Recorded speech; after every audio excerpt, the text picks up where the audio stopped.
um,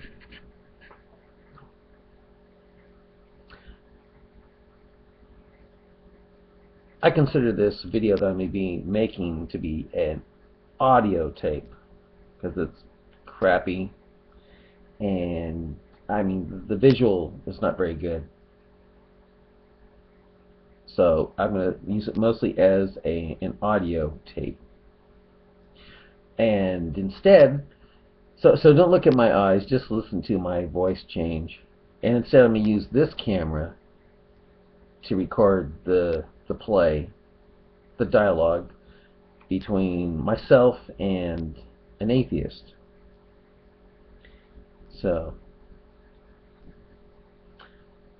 I'm going to be doing most of my concentration for this camera here instead. So if I look like I'm ignoring you, sorry, but I can only focus on one camera at a time. And since this video will probably be deleted, I'm going to make this one the more important one. And anyway, when I make this video, I'll be using Stewie Griffin. I'll do kind of like a Stewie Griffin impersonation for the atheist. Okay, and when I read the atheist words, I'll be using this side of my face. When I use my words, I'll be using that side of my face. Yeah. So, okay, here it goes. By the way, this video this all started when I left a comment on a Stephen Hawking video, where Stephen Hawking tried to give his theory as to why he doesn't believe in God, and he's trying to give his theory as to why time isn't eternal, that it just happened, basically. That before the Big Bang there was no time. And that's what got me talking here. So I will now do this dialogue between myself and the atheist here. Seems to me the most intelligent people on this planet would be agnostics, for no one can tell what it was before the Big Bang to make it the Big Bang. And I said, you know, Stephen Hawking mentioned in this video that he was grateful, and I said, grateful to what? And anyway, then an atheist jumped in. I won't give his name because I don't want to. I want to protect his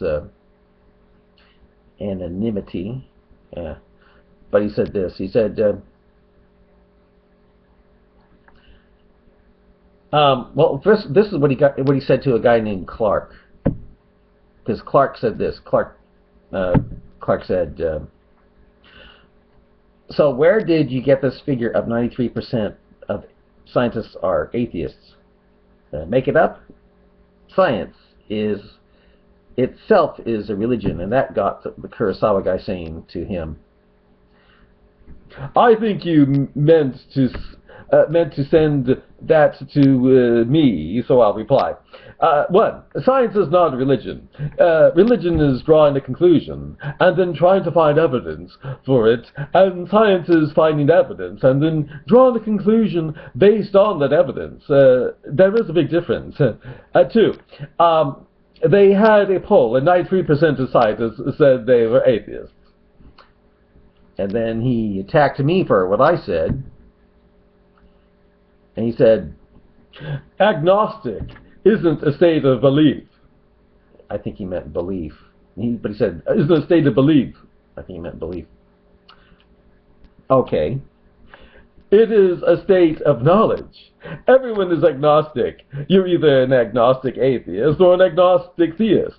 So yes, the most intelligent people on this planet are agnostic.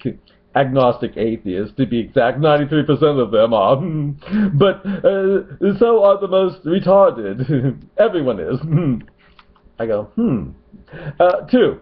According to our current understanding of science, the Big Bang couldn't have a before because it is what created time. It created time for this universe. But it doesn't answer how it came about to create a Big Bang, which opens the door to faith on either theist or atheist. The Big Bang is literally the beginning of time. only for our universe, not for what was, not for what was it that would create the Big Bang.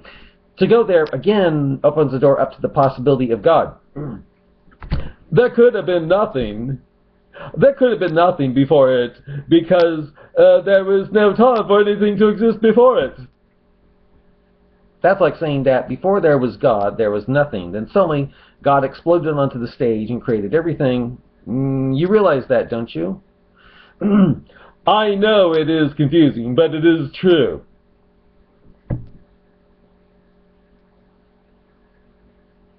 Can't just believe that the time or God was always present. For doesn't science say that matter and energy can't be created, only changed? What it comes down to is that you have to believe time was always present, or as the Bible says, God is eternal, or as the Bible says, God is eternal, and thus was always present. Just look up a documentary on the subject. I have, and found it lacking. It always opens the door up to the eternal, which to me, an eternal God can easily feel just as easy as eternal time can. I suggest the documentary about by Stephen Hawking. Sorry, but he doesn't show me much. I do admire his ability to carry on, though. It is a pretty good documentary. It explains the evidence and explains why this means there could have been nothing before it. In other words, he's like a theist who just believes God suddenly appeared and is not eternal, like the Bible says. He just appeared out of nowhere. In other words, at time, he just appeared out of nowhere. True? At the end, he even explains more specifically how it is impossible for a God to have existed before the Big Bang. If God can't exist outside of time and space, then I agree. But the Bible says different, and explains how science is right about nothing can create nor how nothing can create nor destroy energy. Thus, energy and time could never be created without something outside time and space, i.e., eternal God. You say only for our universe, not for what it was that would create the Big Bang. To go there again opens the door up to the possibility of God. Not just our universe. Just look at Curiosity Episode 1. Did God create the universe? That's where this bit is from me. Now, that is where this bit is from. That would put my and Stephen's words into context. Until you've seen it or seen something comparable, there is no point in arguing since you don't understand the physics behind my argument. What is there to understand? Either believe time for this universe began with the Big Bang, or something was before the Big Bang that would cause the Big Bang, that is the possibility of God. Sounds like you believe the former? Is a God possible? Sure. Really? Is it possible that God created our universe? No. How come? That already excludes every non-monotheistic God I know of, meaning that even if a God did exist, which she most likely doesn't, she does not give shit about being worshipped. How so?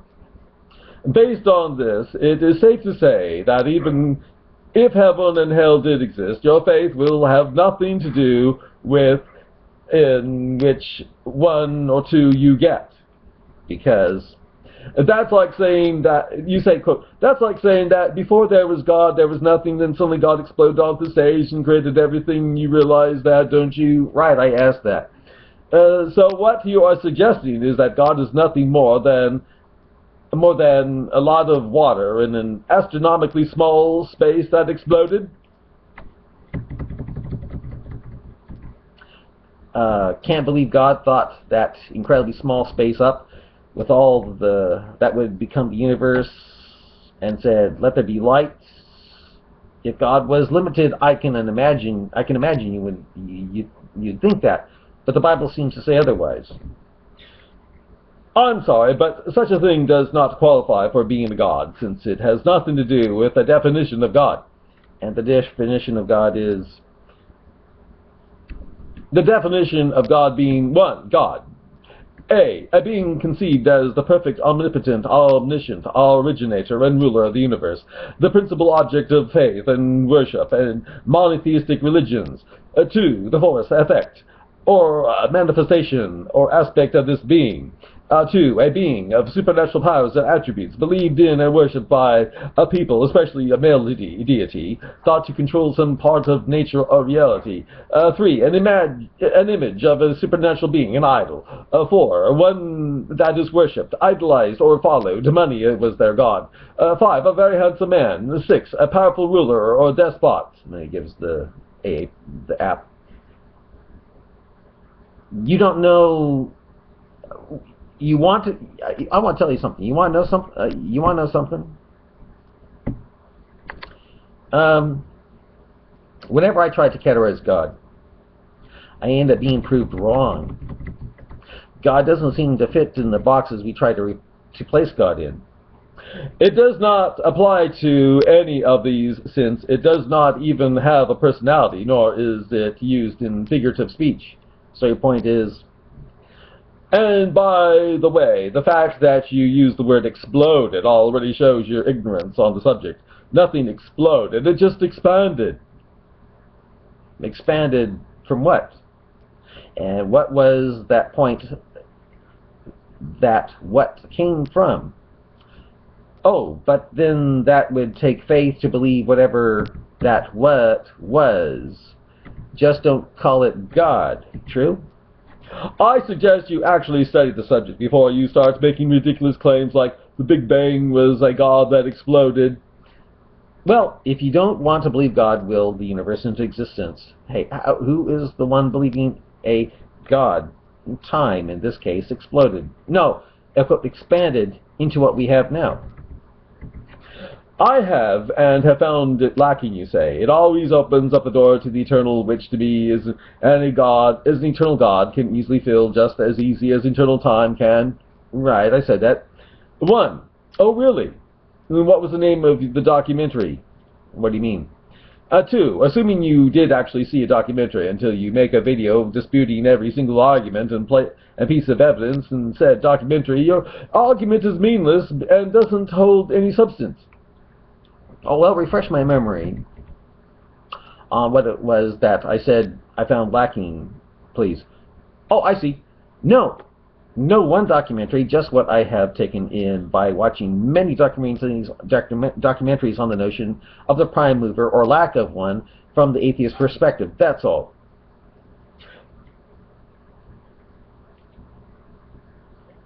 I've got to stop this, but I'll continue here. So, how much time do I have left? You know, I better stop this too. Yeah, I will. I'll begin part 2.